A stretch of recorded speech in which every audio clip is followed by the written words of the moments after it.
Have you ever wondered how many ways you can control a motor from across the plant, or even from your phone?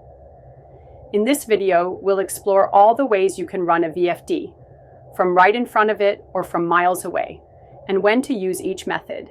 Let's dive in. First up, we have local control, the most straightforward way to run a VFD. If you're standing next to the drive motor, you can use run from its built-in keypad or touchscreen display. Keypad start, stop, and speed control. Simply press buttons to start, stop, and adjust speed. Ideal for small setups, testing, and maintenance application. Second method, local HMI control. Some VFDs come with a touchscreen interface for enhanced monitoring, useful in industrial settings where on-site control is frequent. This HMI is connected with VFD with some interface communication cable to exchange commands and feedback data. This is perfect for quick tests, commissioning, or situations where operators need direct control. But what if you need to control your VFD remotely? Let's move on.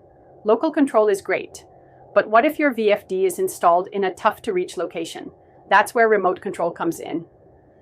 And there are several ways to do this depending on your needs. The simplest remote option is hardwired control. You can connect physical switches, push buttons, or relays to digital inputs on the VFD. These are commonly used in conveyor systems, pumps, and production lines where operators need quick access to basic controls. For precise speed control, an analog signal, like a 420-meter roller transmitter or a potentiometer, is used. This is perfect for applications like HVAC fans, water pumps, and pressure control systems, where speed adjustment is continuous and dynamic.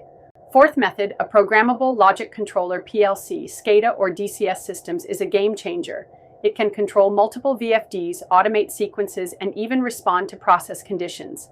This method is widely used in assembly lines, robotic systems, and process industries. Here, PLC may be hardwired with VFD or with some field bus communication like Profibus or foundation field bus, Modbus, etc. What if I told you that you can control your VFD from your phone? Fifth method, yes. Some modern VFDs support Wi-Fi, Bluetooth, or even cloud-based IoT control. This is becoming popular for remote water pumping stations, HVAC systems, and even smart manufacturing. If you still can't decide between local and remote, good news, you don't have to.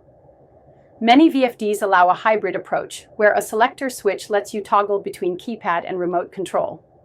This is useful for systems needing both manual and automated operation, like emergency backup systems. So there you have it, multiple ways to control a VFD, from a simple push button to a full-blown industrial network.